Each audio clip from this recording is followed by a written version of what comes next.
You've been home for a couple of years now, buddy, but you're still fighting the war. Hello, everyone, and welcome to Shoulder to Shoulder, Untold Stories from a Forgotten War, a product of Grumpy Combat Veteran and Friends. At Shoulder to Shoulder, we share personal stories about the ways in which war affects us. I am Will Sober, one of the co-founders of GCV and Friends, and I am joined, thank God, she didn't leave me for this episode. The last time we went solo, the lights went out where the person was doing an interview. I did that. I think you did that. I wanted it to be worse quality so that people wanted me here. I see. Well, sorry, people of Ukraine. That's just the way it rolls.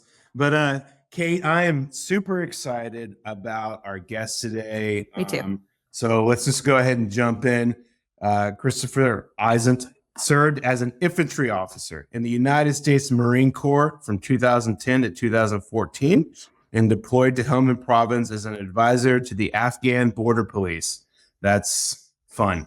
Chris attended Boston College for undergraduate studies prior to his military service, and afterward completed a joint degree program at Harvard Law School. Is that good? Oh. I've never heard of it. And the Kennedy School of Government.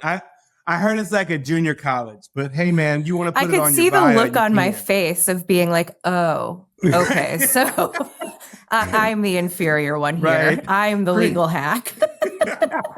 Chris is also a special agent at the FBI, and he lives in Maryland with his family, and he's also an author of a wonderful book, Final Engagement, A Marine's Last Mission, and the Surrender of Afghanistan.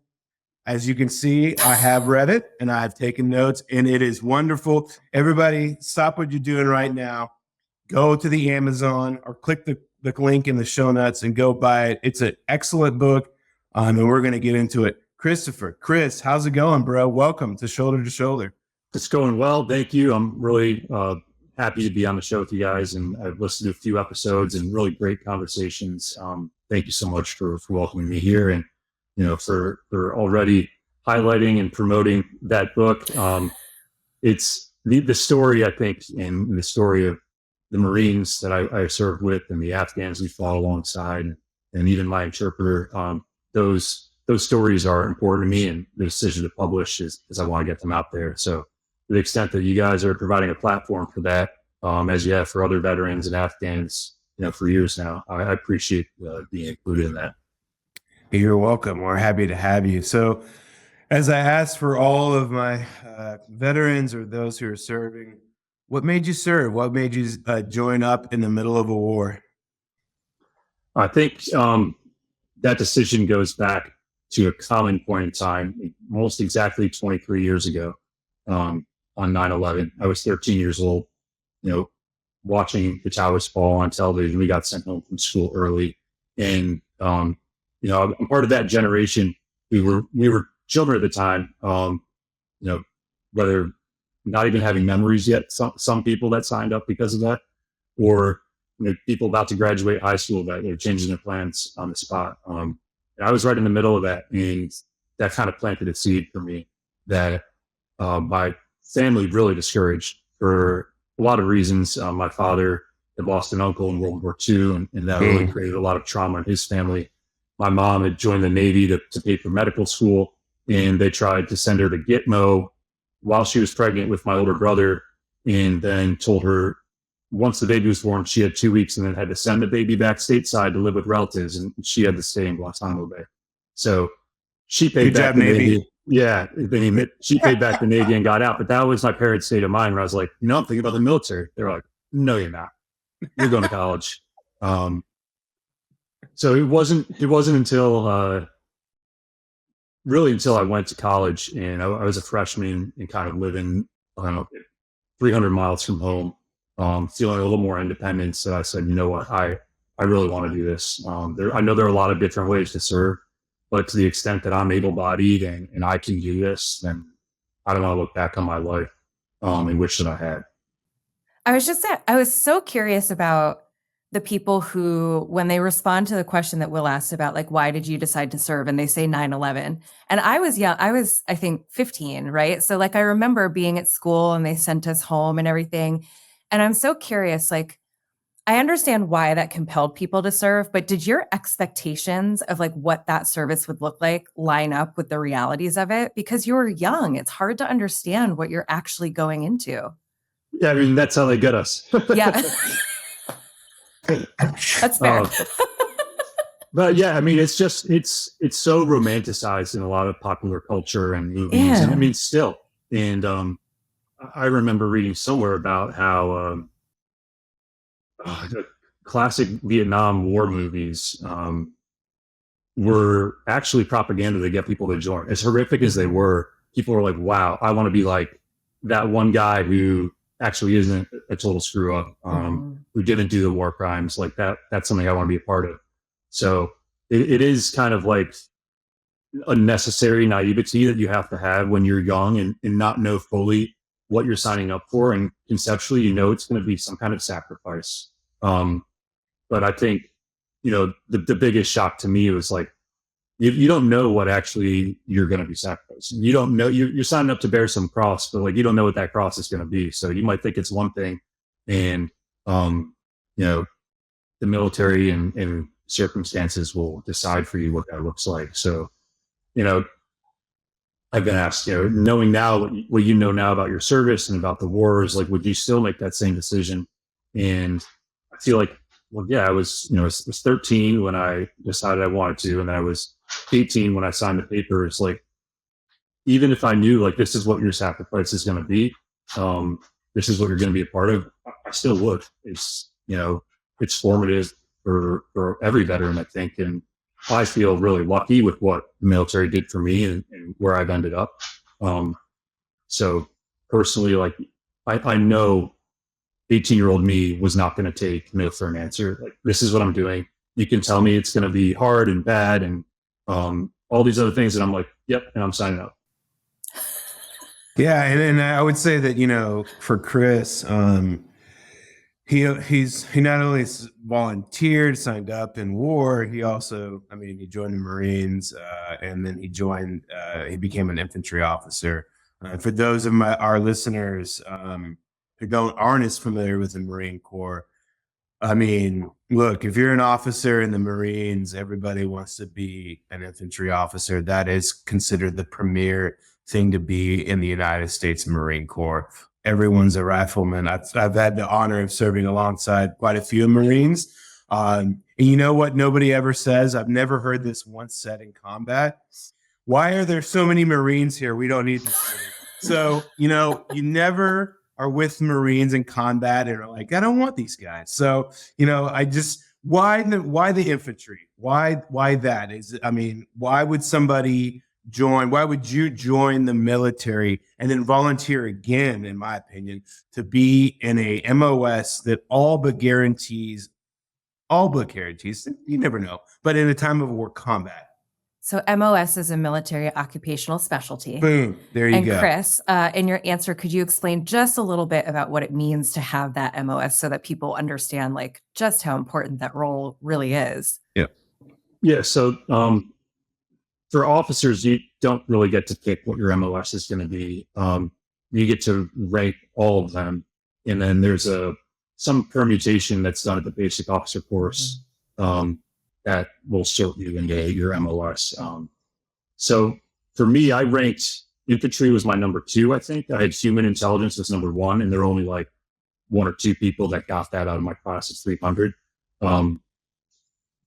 And I joined because I wanted to like be in the fight with my boots on the ground. I minored in Arabic in college. I also studied Dari for a year and a half. I wanted to be like engaged with the people where we were fighting. I thought I really believed in the idea of our counterinsurgency mission and partnering with local forces. Like, our job is not here to like conquer and then leave them to you know, figure things out. I believe like we were there to empower them to, you know, stand up their own society against the terrorists they were fighting. And by the time I graduated, Iraq was pretty much over. So that's why I started studying Dari when I saw that coming. Having learned one, you know, Semitic language makes others with similar alphabets and sounds a little bit easier. So I knew I wanted to be like engaged with the people where we were fighting. And human intelligence would have been a way to do that. Actually, as an officer, though, I've learned in retrospect, you're kind of just managing the senior enlisted folks and warrant officers who are actually out there doing the collecting. So it really worked out. I was assigned to the infantry, much to my family's dismay, because the infantry, to answer the second part of your question, is what people typically think of when they think of warfare. It's, people who are on the ground behind machine guns, going on patrols. They're the ones that are taking the fight to the enemy, and they're supported by everybody else, from logistics to motor T and, anything air support. All of that they're different components. And there were several times, especially during training at infantry officer course, where you look up and see a helicopter go by, you got like 150 pounds on your back, and you don't know when you're going home, and you think, man, What have I done? I made a terrible mistake. I wonder how Will's doing in the Air Force. Turn up the AC, bro. Yeah. It's like I tell my Marine Corps friends, hey, man, you made that decision. I can't help you with that. I did. I think I would have liked to be a fighter pilot. That would have been fun, too. Look, I would have liked to have been a fighter pilot, too, but like my depth perception just won't work. Yeah, not to say I ever could have, Yeah. Talk about competitive.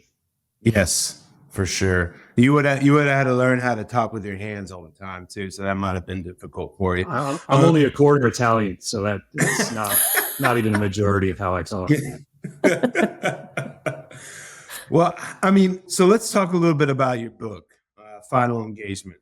So why don't you tell us a little bit of why you wrote the book and what it's about, and we can dive into some of the stories. It's a great book. It's very well written. I love the intro, by the way. It really kind of sets the scene. So kudos to you. But go right ahead. Thank you. I guess, and we don't have time for me to read the intro word for word. But essentially, I kind of explained like the context in which I'm writing. It's August 2021. I moved forward with my life after I got out in 2014. I've used my GI Bill. I'm working a new career, but that moment in time, just really forced me to stop and look back. And that was hard. It required a lot of emotional processing and going back and reading my journal, understanding like, how did my experience fit into this? So why I wrote this because I had to. It was my way of kind of coping with, really just the depressing moment of losing that war. Yes. Even though, you could see us losing it in slow motion for a decade before that, that kind of finality stopped me in my tracks. And that actually happened to be starting my 12-week parental leave benefit at the same time with my 4-month-old. My wife went back to work. So I was home, and during nap times, which were sometimes hard to come by, I was just ruminating about this stuff. I was texting with friends. I reached out to my Marines, and it was already on my mind so much. And I had written before, kind of kept a journal before I was deployed and while I deployed.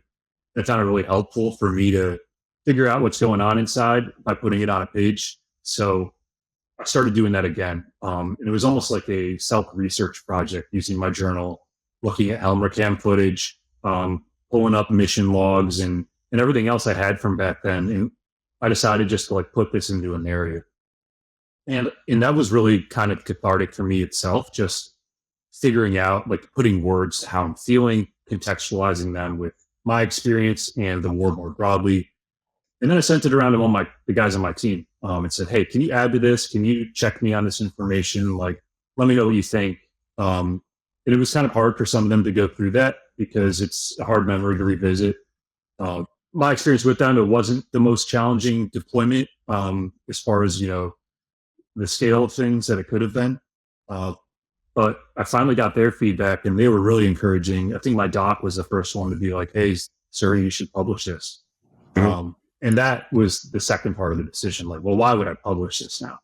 And the reason for trying to do that was because I think so much of the conversation about Afghanistan is just dumbed down to partisan finger pointing and a loud and angry blame game, that a lot of the nuance gets lost and the conversation is really surface level.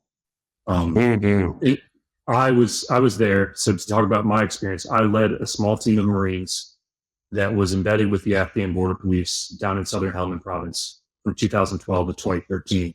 And that was the beginning of the withdrawal of all the surge Marines that came in into Helmand in 2009, 2010. That was the beginning of the withdrawal. We were the last advisors to pair with these Afghan Border Police, and we left them on their own.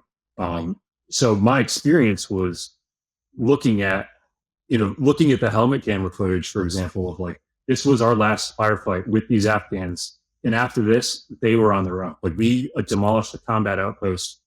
We demolished 2 while we were there. We moved 3 times. And that I thought was really representative of what now I know was going on around the whole country. When at the time, the reason why I didn't publish a book at the time is I was like, okay, I'm in the middle of nowhere. Like this isn't key terrain. Like maybe it was a mistake to send Marines out here in the first place if the Afghans can't sustain us, can't sustain it. And they're telling us as we're leaving, like, we can't sustain this. I said, okay, but we're in the middle of nowhere. Like, got it. This is Afghanistan. Like the central government's not going to have, control over every little nook and cranny. But like more important areas, like I know the advisors are going to stay there for longer. They're going to be supported. So that's what I told myself. And, I got out of the Marine Corps believing that surely they wouldn't let, Lashkar Gah, the capital of Helmand, fall. Surely we would fight hard for Kabul. And we all know how that ended up. So I wanted to tell this story to show everyone, to add to this conversation and say, no, it's not just summer 2021. It's not just Doha. Like this goes back to the initial withdrawal from the surge. And I mean, this wasn't my experience. I wasn't there for this, but it could even go back further to 2003 when we decided to invade Iraq while we're still trying to figure out what an end state in Afghanistan looks like. So I just wanted to say my piece and add to this conversation because I really wasn't hearing it. Oh, he was missing. Yeah, I think one of the things when we delve into this, I want to kind of set the scene, if you don't mind, because you're there in 2012 to 2013, and you're advising with the Afghan Border Police. So for my listeners, that's exactly what they do is exactly what it sounds like. They're supposed to defend the border. Now, from my experience, and I think you would say it's accurate, I worked with the border police a few times. They tend to be the less, like on the hierarchy of like the Afghan security forces, the Afghan border police are almost at the bottom with resources, manpower, and the type of usually the caliber of people that they put in. Not all, but usually. Was that what you experienced where you were in Helmand? And also, did some of the Marines, were they like, why are we with the ABP? Why aren't we with the ANA or something like the Afghan National Army? Yeah, so it's hard to say, how hard for me to compare the ABP to other parts of the Afghan National Security Forces. I can say from my experience that all those things are true. To me, they seemed undertrained, under-equipped, under-resourced. But I also know that was true more broadly of the ANSAF. It was just a chronic problem for them. So I think where I was, we were the furthest south and furthest west position in Helmand province. So it was hard for them to sustain their manpower. People were out there, and these are people that left their homes in Lashkar Gah, the capital, is where most of this unit came from. And they're out there indefinitely. And their families and their children are back home. And they joined the Ministry of Interior, the Afghan Border Police, which their original mission was just guarding the airfield in Lashkar Gah. And I don't know that we ever asked, why didn't the ANA get pushed down here to Southern Helmand? Why is it the Border Police? Because we weren't actually at a point of entry. They might as well have been an ANA unit for the job that we handed over to them, which was maintaining these security positions and doing patrols to deny the Taliban a route to get all their fighters and bombs and materials further north towards the population centers. So why was the ABP? I knew better than to ask that question at the time. That was the partner we got. It was better than no one. There were some ANA operations after that. I think clearing operations, as they call them. there was also Afghan National Police in the district center down in Khanashin district.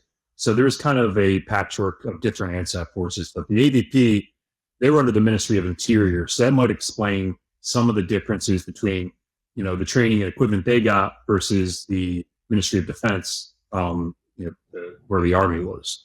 Yeah. Here's my question, Chris, because at the beginning of our conversation, you were talking about how important it was to you to feel like you were going into these populations and working with them. So to sort of set the stage for them to be able to ensure their own safety and stability later on. And then you're at this last mission and you're like, I know for a fact that the Border Patrol, like, they're not going to be able to continue without us. Was there ever a point then in your military service when you're still active duty that you became a little bit disillusioned with it and felt like the things that you were there to accomplish didn't necessarily line up with either the work that you were doing or the mission as it had been like laid out for you? And what, if so, like, what does that moment feel like? Definitely. That happened while I was there. It was right before Christmas. The combat outpost that we shared with the Afghans in combat outpost to Gaz. We knew it was on the schedule to be leveled by Christmas that year. And we were told that the Afghans' chain of command was going to tell them. And so we weren't saying a word. We were letting their chain of command pass the word, and they never did.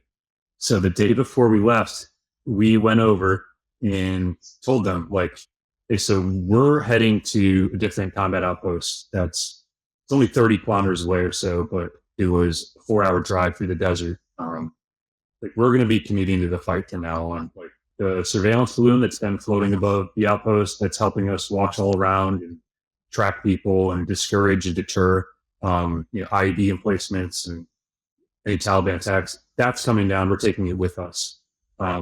So this is happening tomorrow. And it's funny, all the officers were home on leave because we'd just done this big operation, except for one. And he, I think he kind of saw it. He saw into the future and knew that it was going to happen at some point.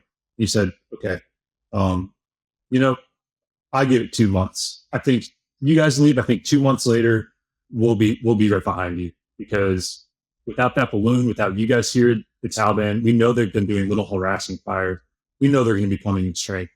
We're going to take casualties. We're going to take desertions. The unit's going to fall apart. So rather than risk that, we're going to just move back to Lashkar Gah, defend the airfield and the city.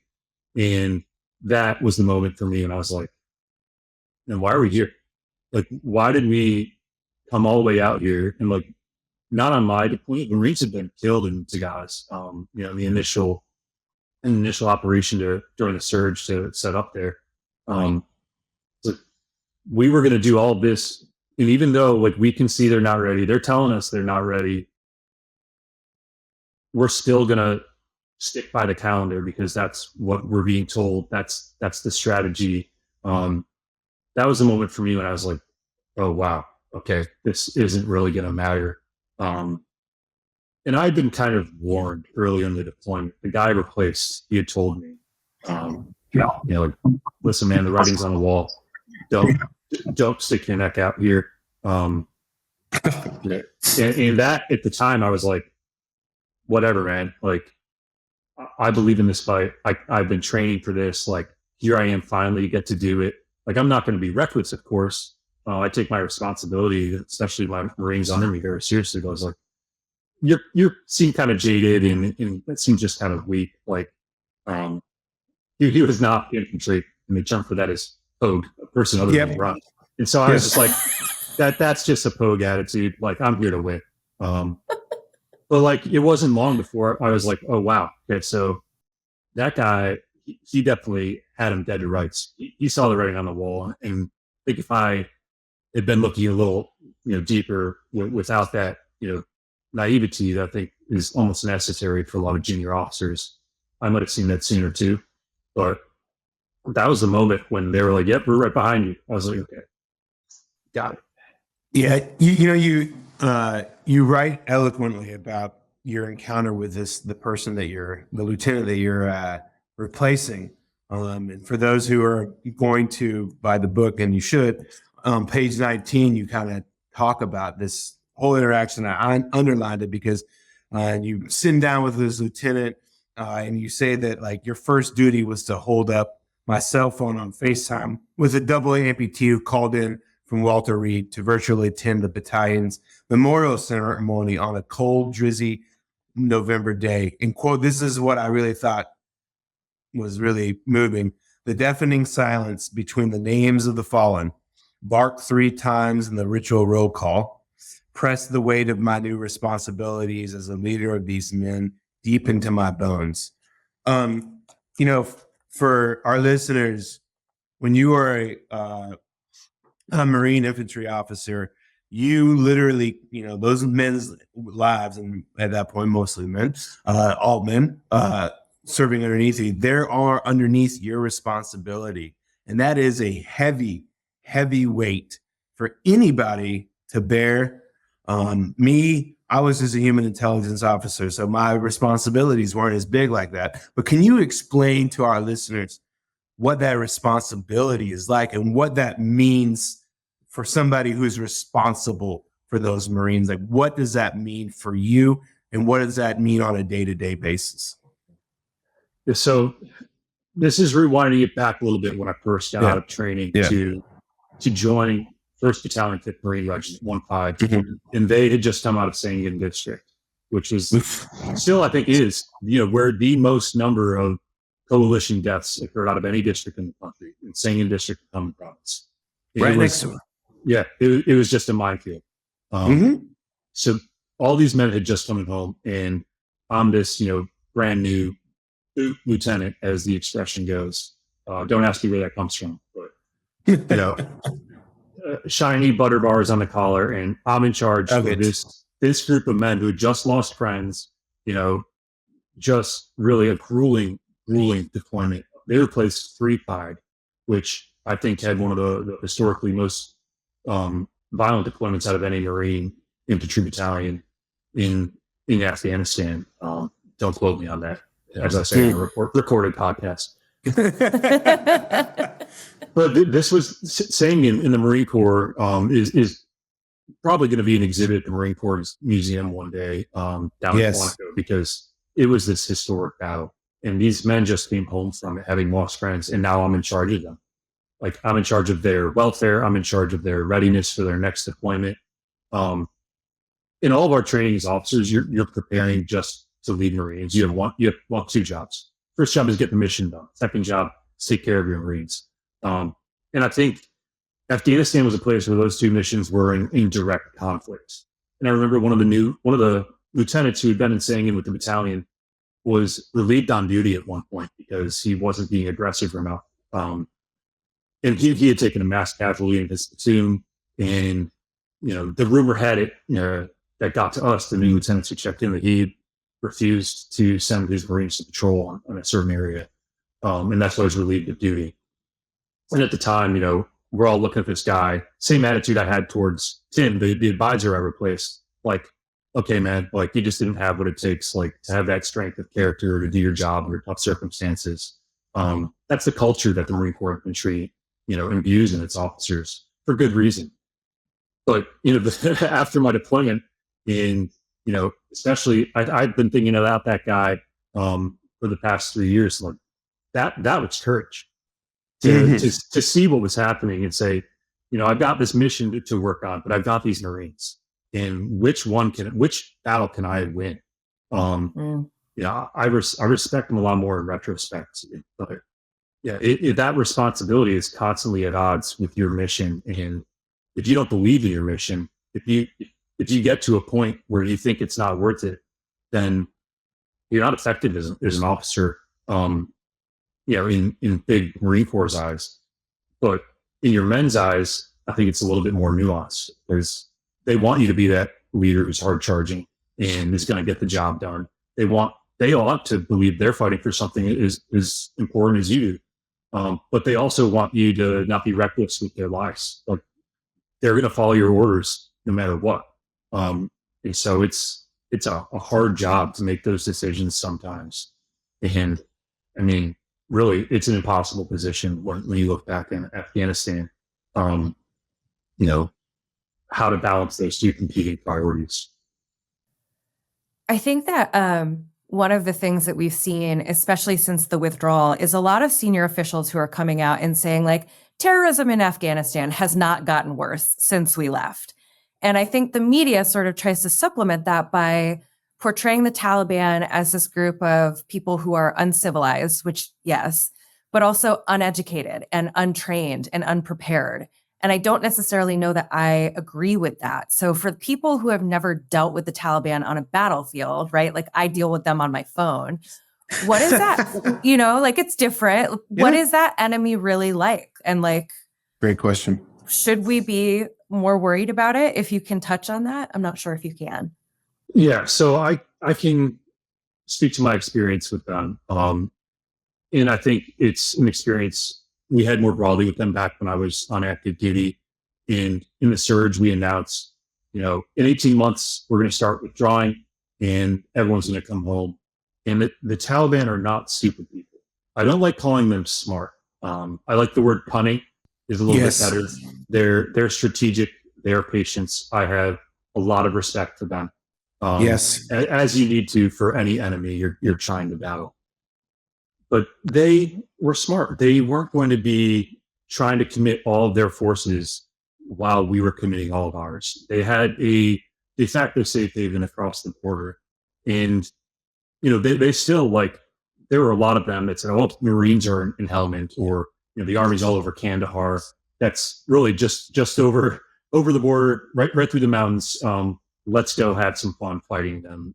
Let's go take the fight to these infidels. But we're not going to be actually trying to take over until they're gone, because they're leaving anyway. So they were biding their time. There was some strategic patience that we, on a strategic level, did not have.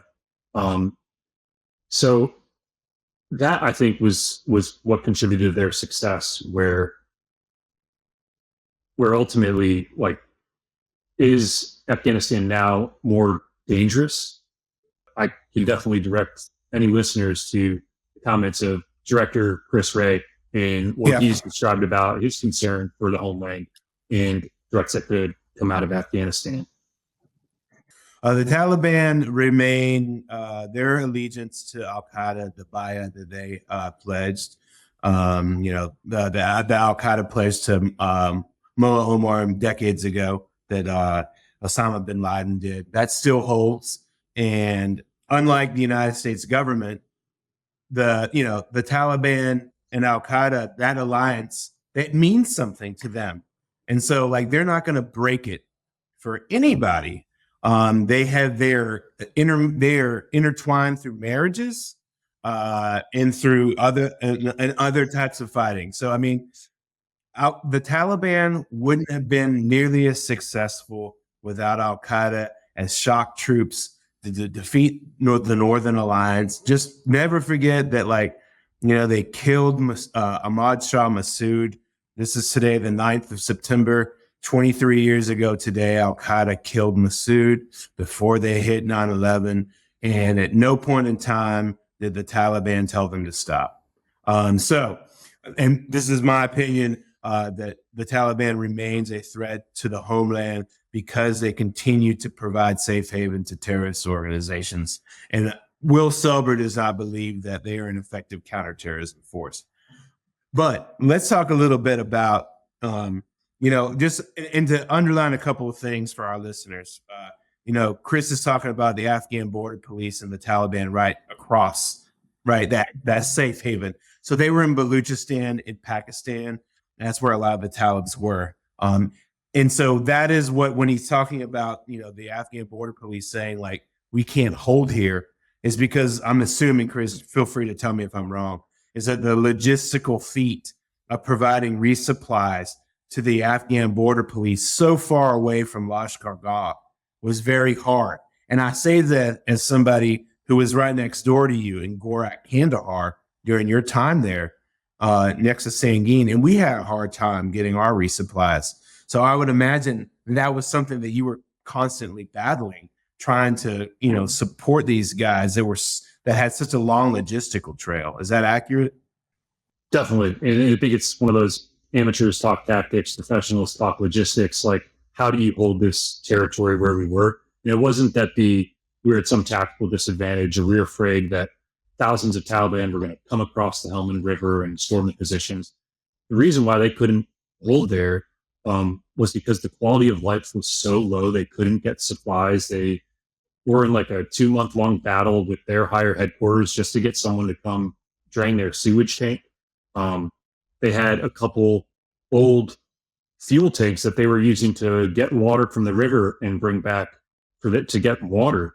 And we built this $100 million, not me personally, but the U.S. government built this awesome facility for them that had, different headquarters rooms and plumbing. But it wasn't something they could sustain on their own. So one of the biggest goals for our advisor team fell on our logistics advisor, on our overall commander, trying to work with them to figure out, like, how can you sustain your presence here?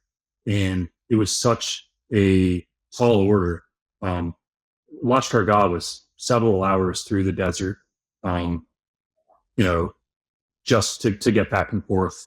And it wasn't something that they were able to figure out how to sustain that. So the main, support that we were giving them at that point in time, they were rated as independent with advisors. And the ratings, that could be a whole other podcast episode. You should find someone more qualified on that to, it's a good idea. Yeah. I'd love to talk about it. Yeah. So they were rated independent with advisors, because they did go on independent patrols and do some things like that when we weren't with them.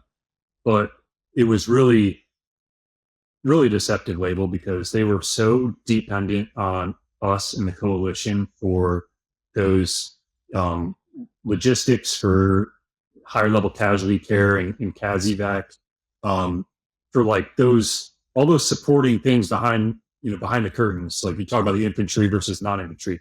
They could do patrolling. They could get in some firefights. Obviously, there's room for improvement there, and we don't expect them to be perfect, or like Marines, or even like the Army. Is a joke that I like to make, but we wanted at least that they could sustain that fight, whatever that fight looked like. They needed to be able to sustain that on their own. So for us to pretend that they were independent and they just had some advisors there, really did them a disservice, because then I'm sure we rated them completely independent as we hopped on helicopters. You pulled up the ladders behind us. And, we all know how that turned out. Yeah. I'll let you cater. Just a little comment. Sure. Don't feel too bad, bro. I mean, I would just say that there was a Captain Selber in Gorak, Kandahar in 2012.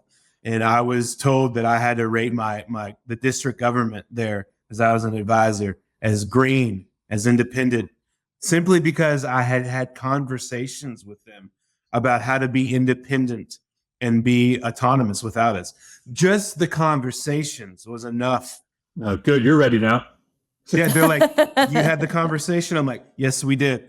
Green. I'm like, no? Okay, whatever. So I totally understand you. The rating system was a constant thing of frustration. Go ahead, Kate. I think my question, and you don't have to answer this if it's something you don't want to delve into. That's totally fair. Coming from the perspective of a civilian, I think it's hard for us to relate to what it is like to be in a combat situation. And especially, like, you're a Marine, you're in the infantry, like, you're out there, right?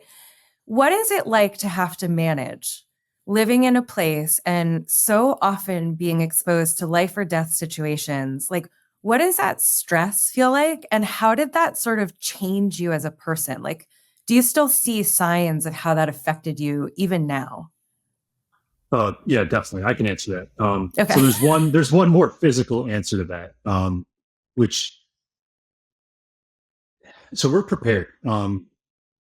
We are trained really well. And I felt a lot of that stress internally as we went through things in real life for the first time. It's for the first time I had the metal detector walking in the front of the patrol, making sure there were no IEDs where our trucks were going to go over.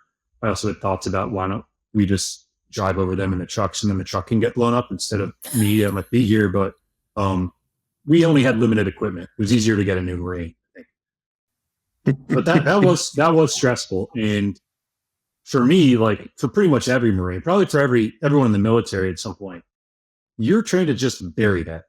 You carry that around internally. And to the extent that your own training and your confidence in yourself doesn't mitigate that somewhat, there's always going to be a first time you're doing something. There's the first patrol you go on, the first time you're scanning for ID, the first time you hit an ID, the first time you get shot at. And those are new experiences, no matter what the training is. So for me, like in the direct fire we took in, that firefight that I write about, it was just confusing. That was the most stressful part of it. Was like, I wish I could tell my guys where to shoot. He's right there. But talk about the Taliban being cunning. They shot at us during sundown, and they were west of us, so they were backlit, and we like really couldn't see them at all. So that confusion, that fog of war, when it was real, it definitely felt more stressful. I also felt a lot of stress about, that mission being a failure, from the beginning.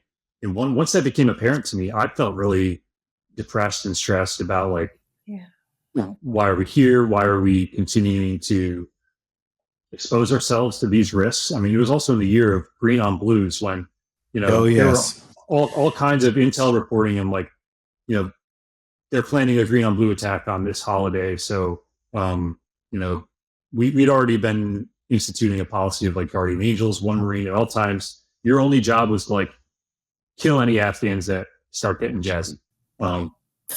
And that doesn't really do well for like. That's the formal standard, guys. That was the terminology our trainers used at advisor training group in Plano Palms, California, there was no jazz music involved. No jazz. No, there was no music. But I mean, that doesn't really help you build rapport with your partners when there's someone. We explain it to them. We're like, hey, you guys know what's going on, right? It's not about you. It's about this environment. So yeah, we're gonna have somebody doing this, but it was just a very stressful environment. And how that affected me, long answer, getting to the point now, internally is I developed Crohn's disease, and I was medically separated for that. And there's, a lot of the science doesn't really know why people get that. People think there's a genetic underlying condition that some kind of trigger can make active, and a lot of autoimmune diseases are like that as well. Also, there's a lot of autoimmune diseases are correlated with burn pits and toxic fumes. So all of that was going on for me at the time. And one day I just got, on patrol, and I tell a great story about this. It hit me in the guts, and I thought it was just the food. I think the food was part of it. But I was never the same after that. So that's the physical, never the same. The cognitive, never the same. Like I still know that I have some hypervigilance. My wife is a clinical psychologist and has made me very self-aware of how this stress continues, and just the formation that the Marine Corps gave me. Not even the combat experience, but like my frustration tolerance, my patience for emotional outbursts, all the things that I'm told like that's not going to work. Like that can't be a part of who you are. That rigidity, it's definitely something I've been working on, especially as a parent now.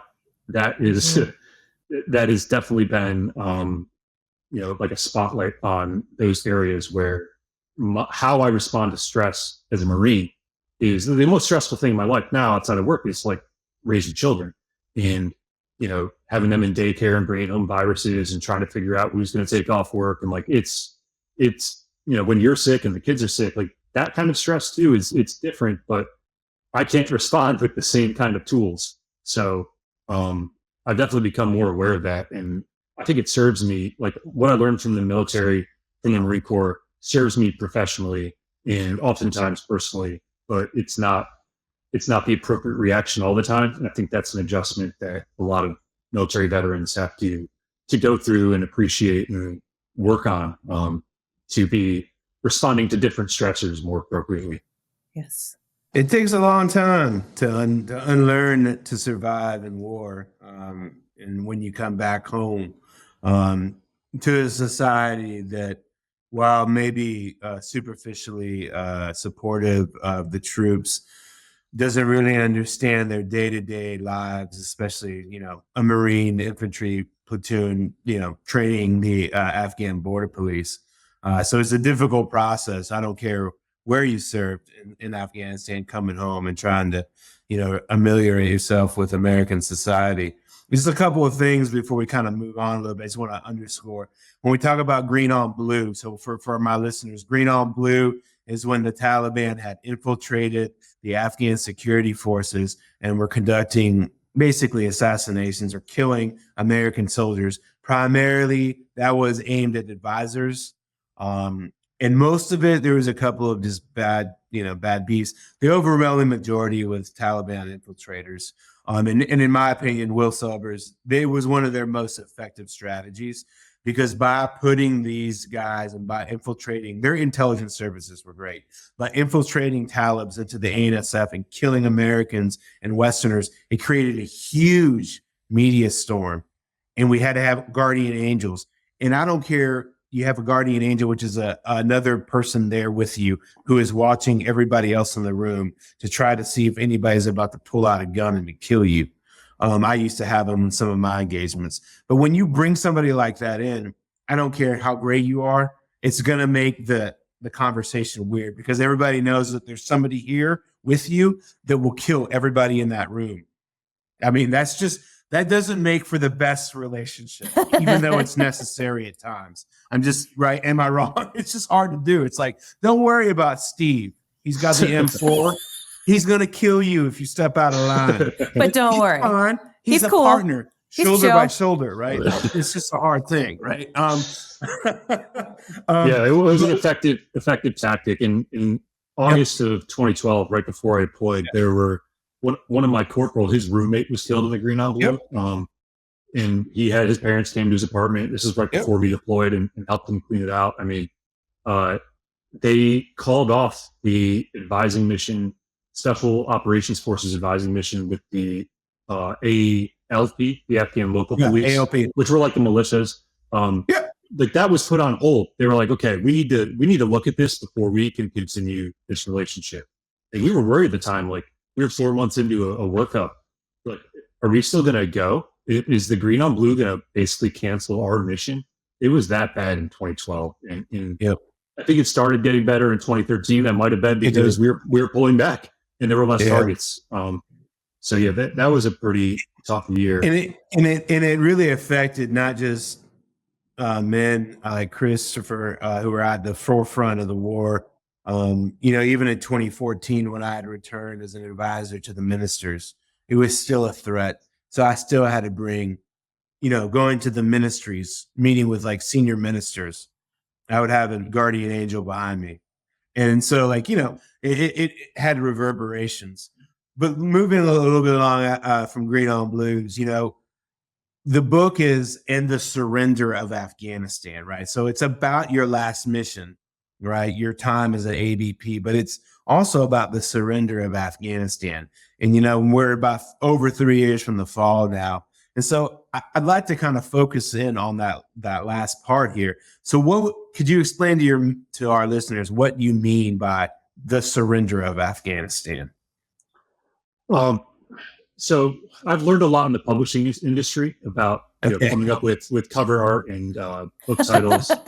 And so I felt really strongly about a lot of my ideas and how to characterize this story. It's so personal to me.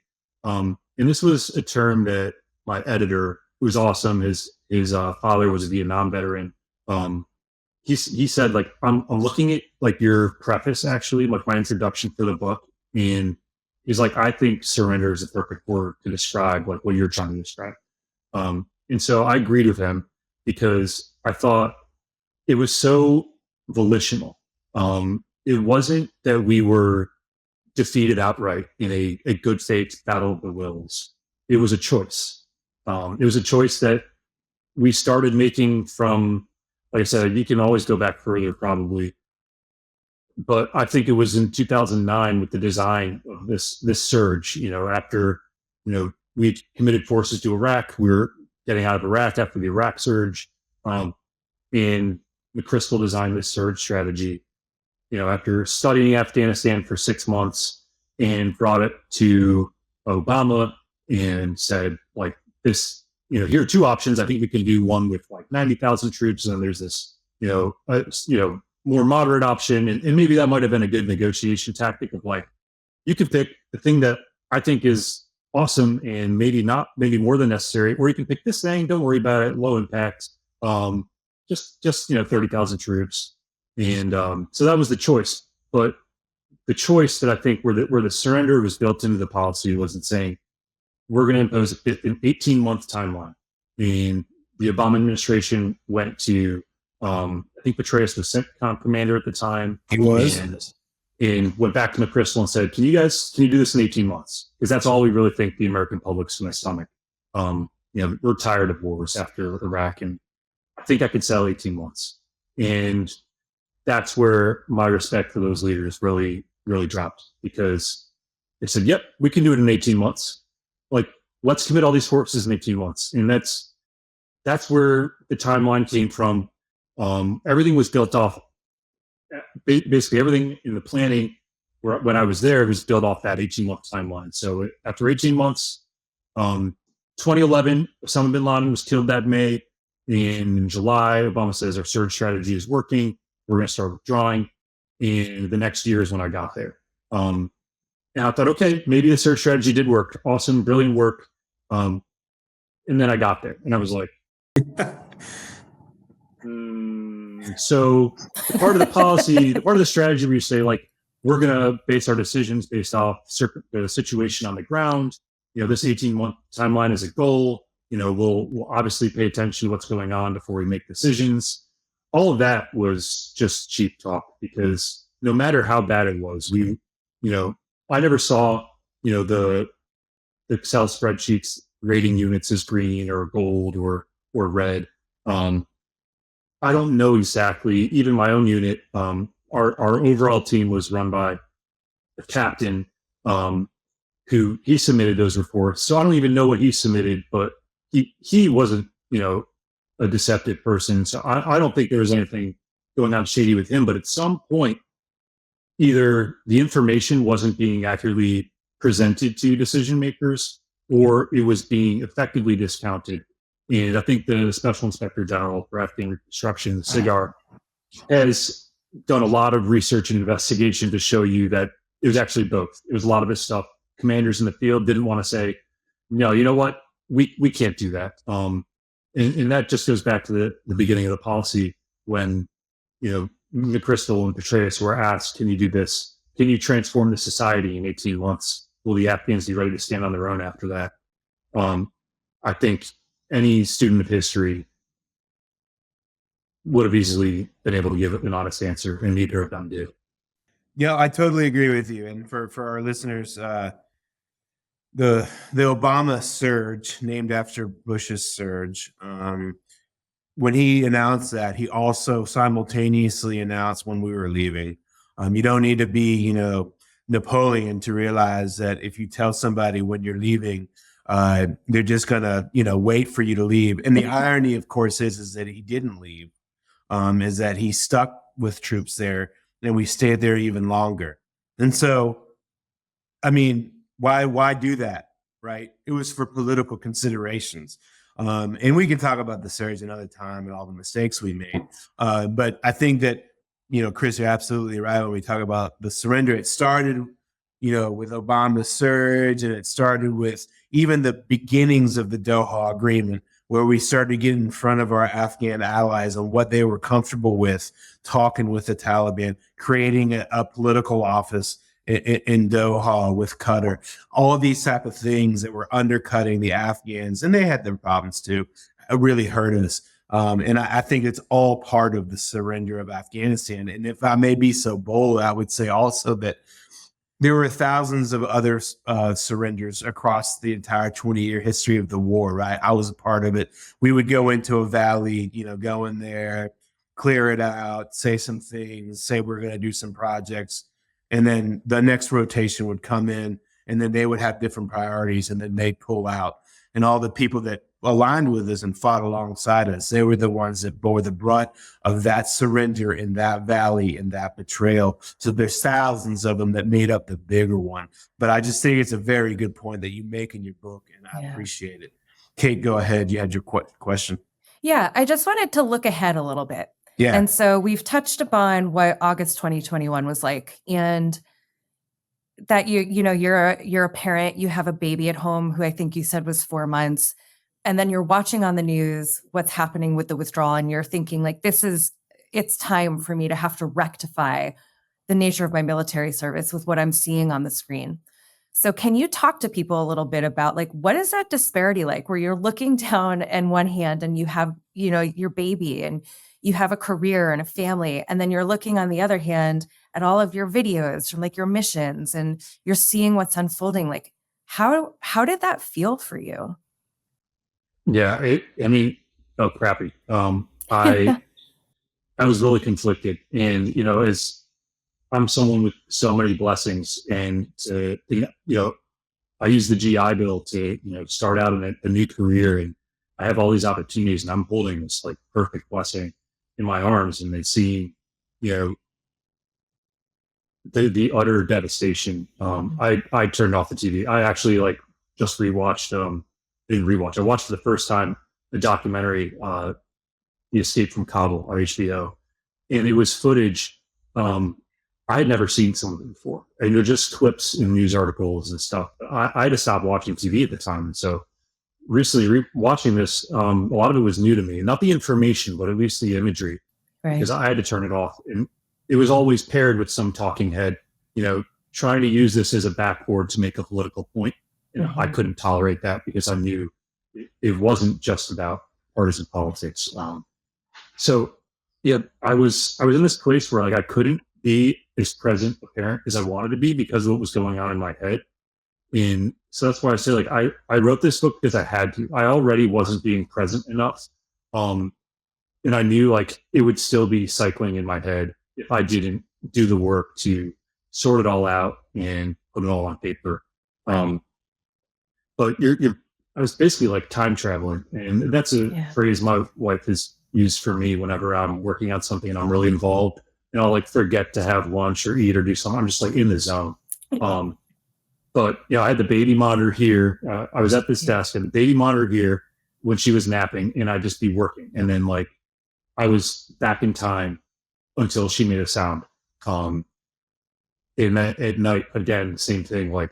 And I know I wasn't as present as a husband as I wanted to be at the time.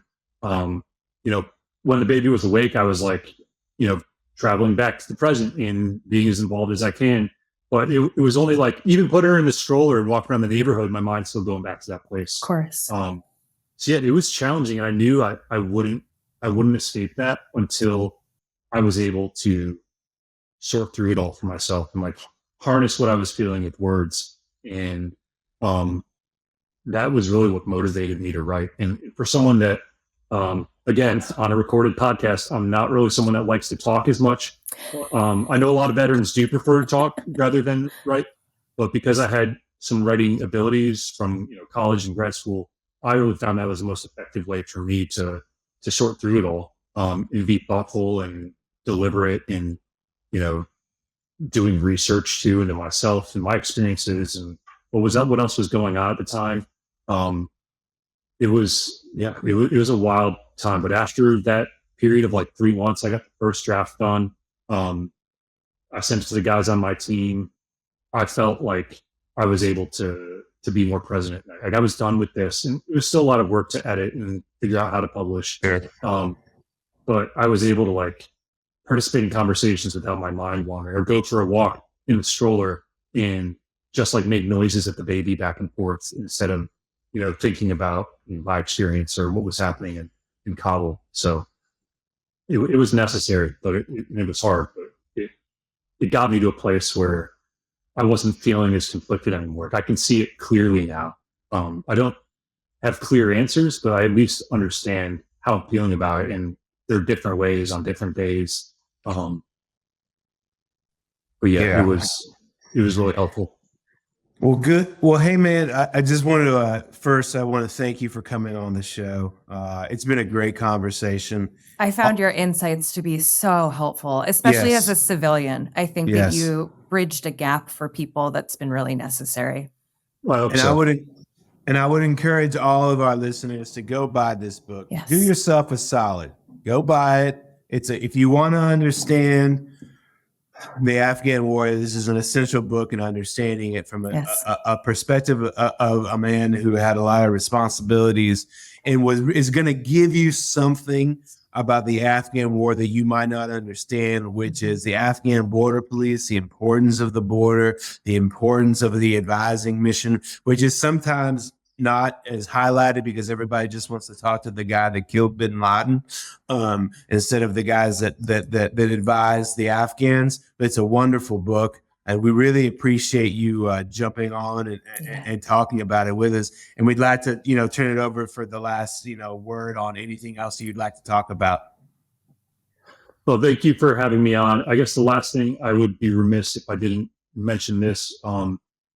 The Afghans themselves, who we were advising and supporting, and the pain I felt about not knowing what happened to a lot of them, and only imagining where they ended up.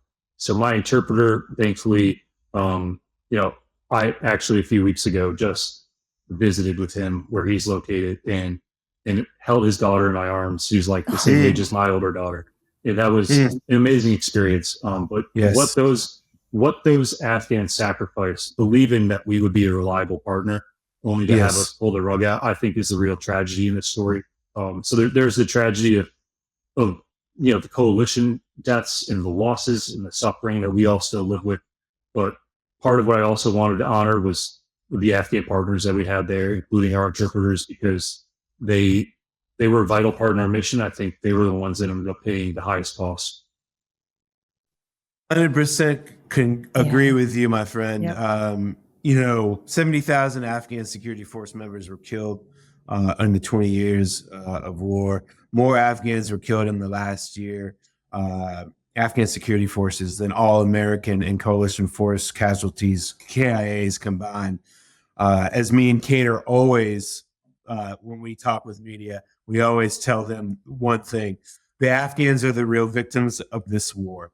There are victims inside the United States, men and women who lost their lives, have invisible wounds or have visible wounds. But at the end of the day, the people who have bore this have been the Afghans, especially the ones who believed in us.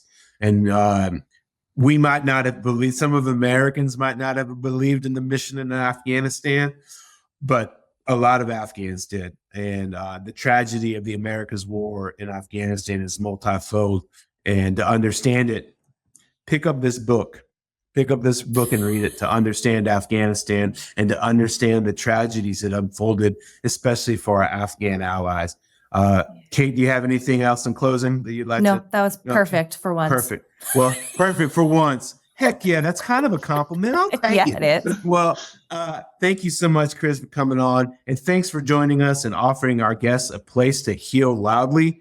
We'll see you next time.